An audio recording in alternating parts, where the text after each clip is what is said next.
Well, David, we've been sitting here chatting a bit before we started rolling the camera. Should we tell them what we've been chatting about? And it's okay. Okay.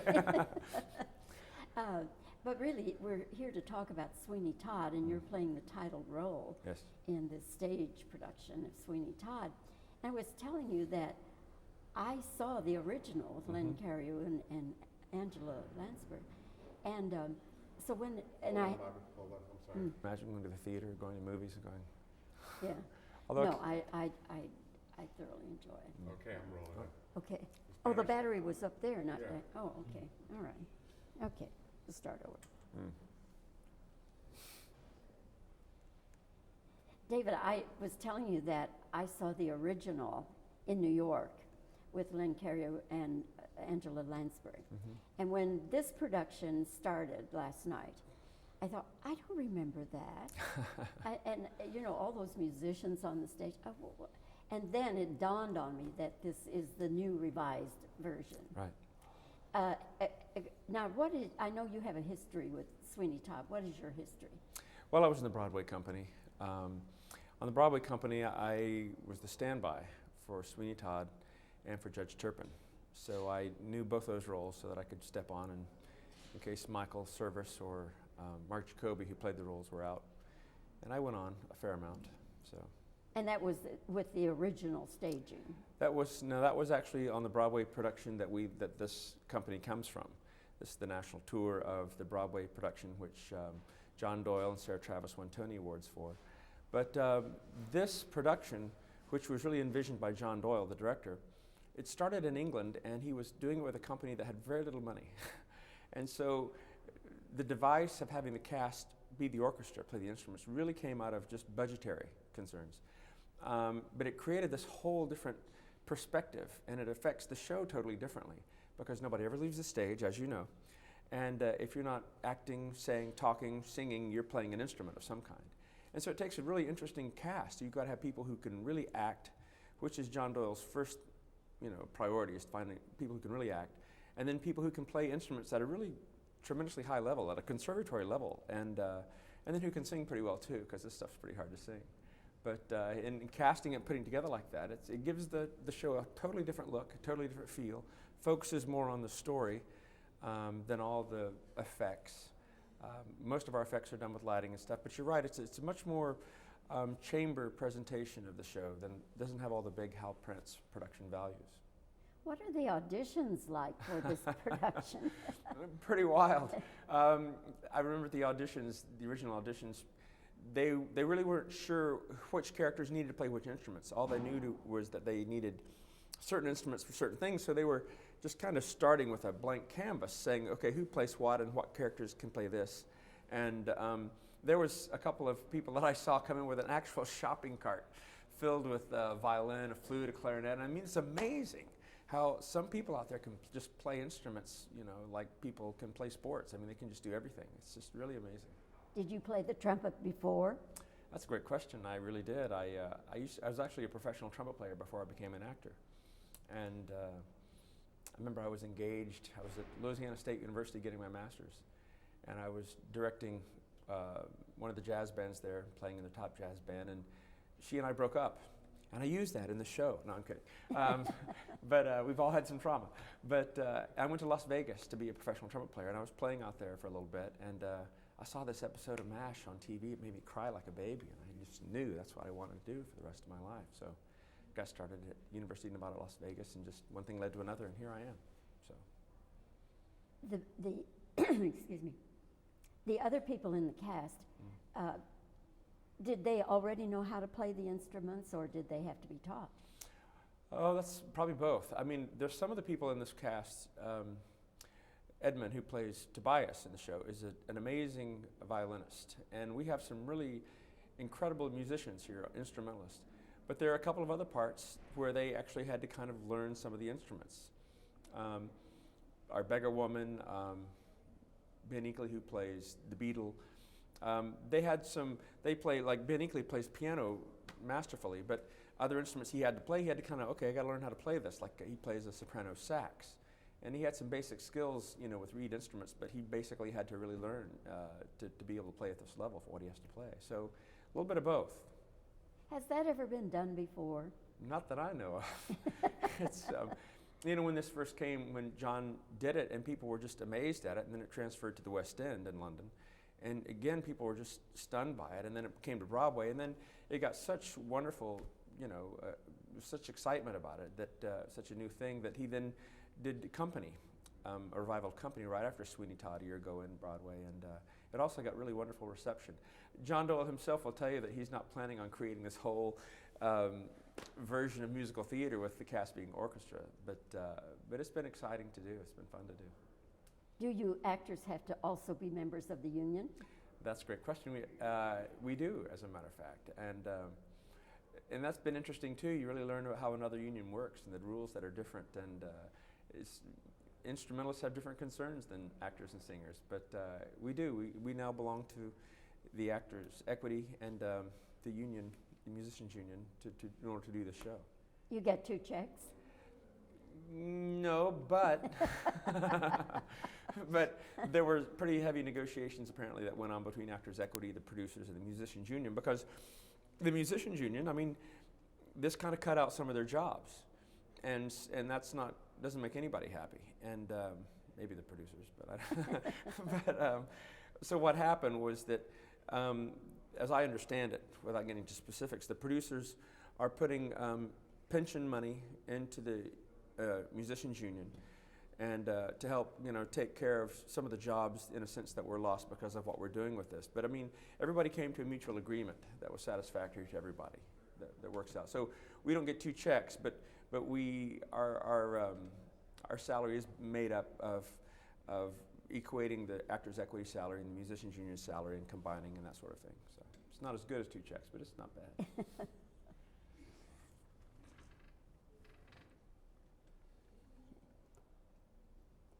Given the nature of this story, when you first became acquainted with it, what was your reaction? I didn't want to do it. I became familiar with this story many, many years ago. And when I first became familiar with the story, I thought, well, this is just about this really angry, mean guy that just wants to go around and exact his revenge on a lot of people who not all deserve it. And over the years, as I've grown, as we all grow, you see things differently. And luckily, I didn't get the chance to do this role till I had grown and learned a lot about life. And so I actually love playing Sweeney Todd, which is a little weird to say maybe, but to me, Sweeney Todd is a regular guy. And as the lyrics say in the show, isn't that Sweeney there beside you? A lot of people in our society are wrongfully imprisoned, and as this happens to Sweeney. And he escapes to come back and try to find his wife and his child. He doesn't know what he's going to find. He has to be very careful.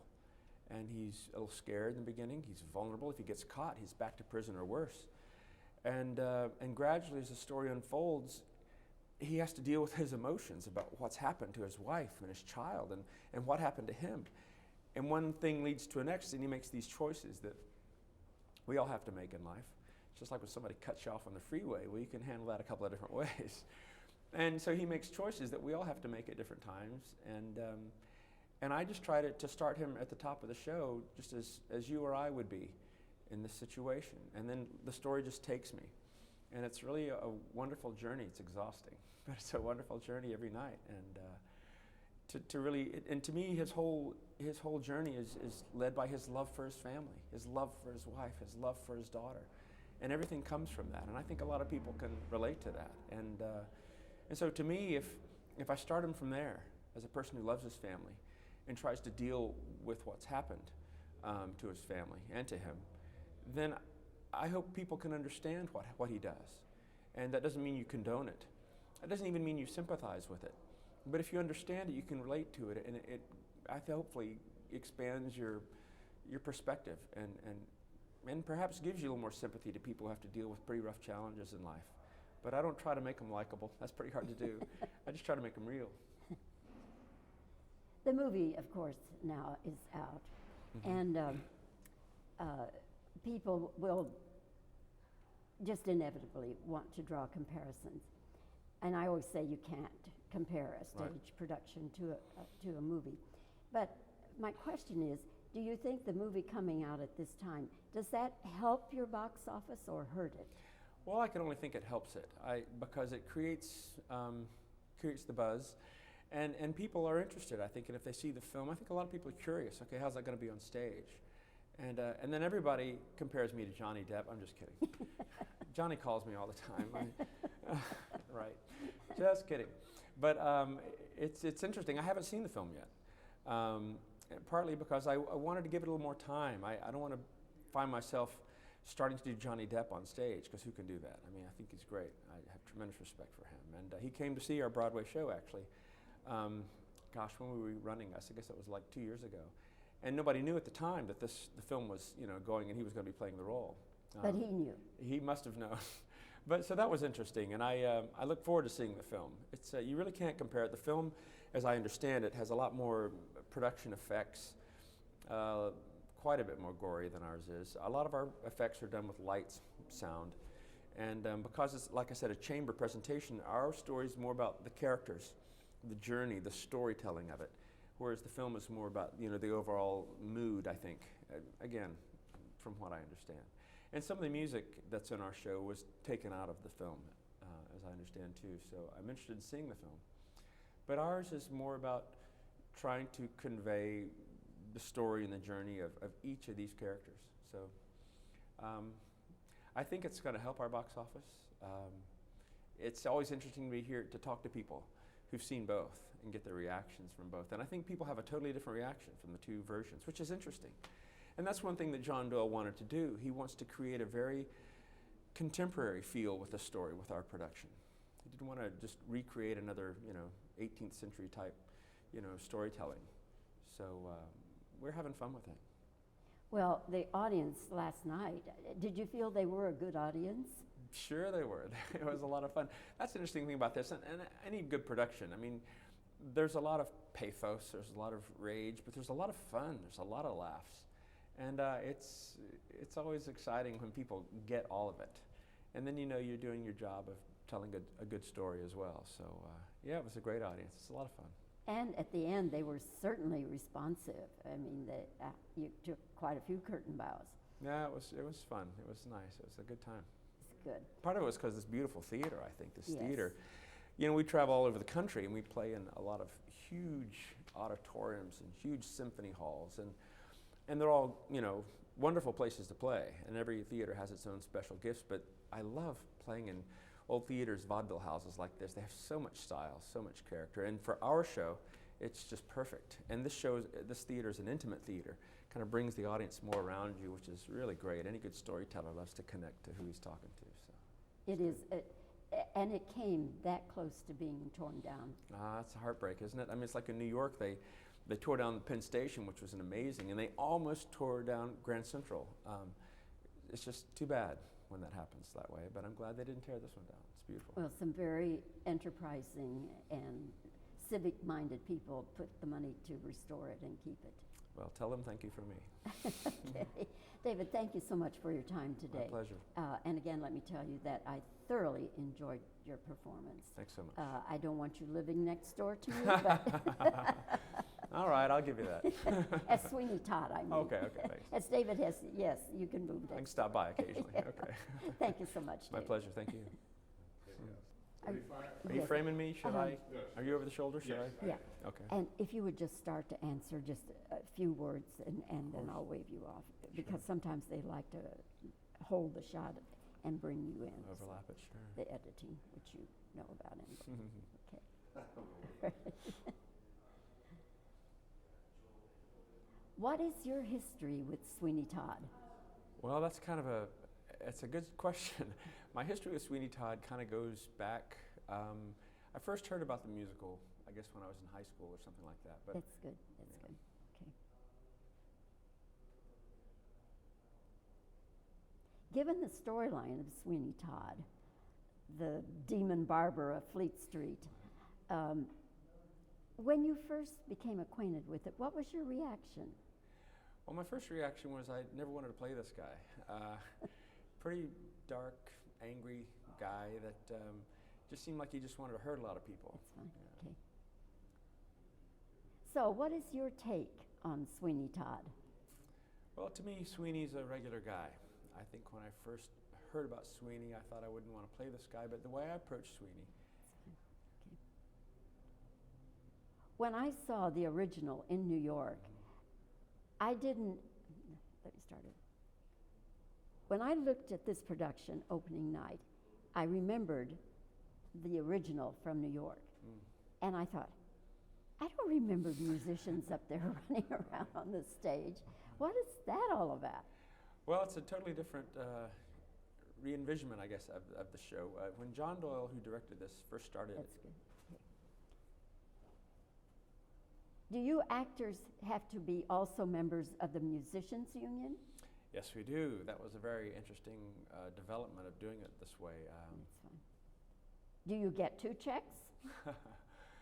That'd be nice, but we don't, no. But some negotiations took place between the different unions. Okay. Did you play the trumpet before this?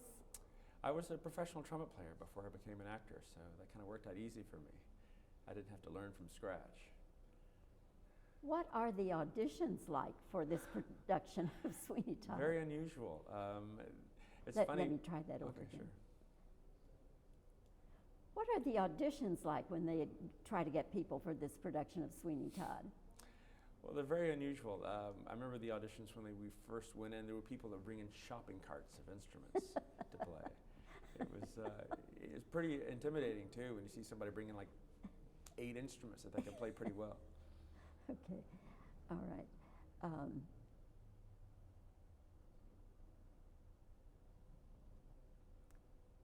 There is now, of course, the movie Sweeney Todd. Mm-hmm. Does that help or hurt the stage production?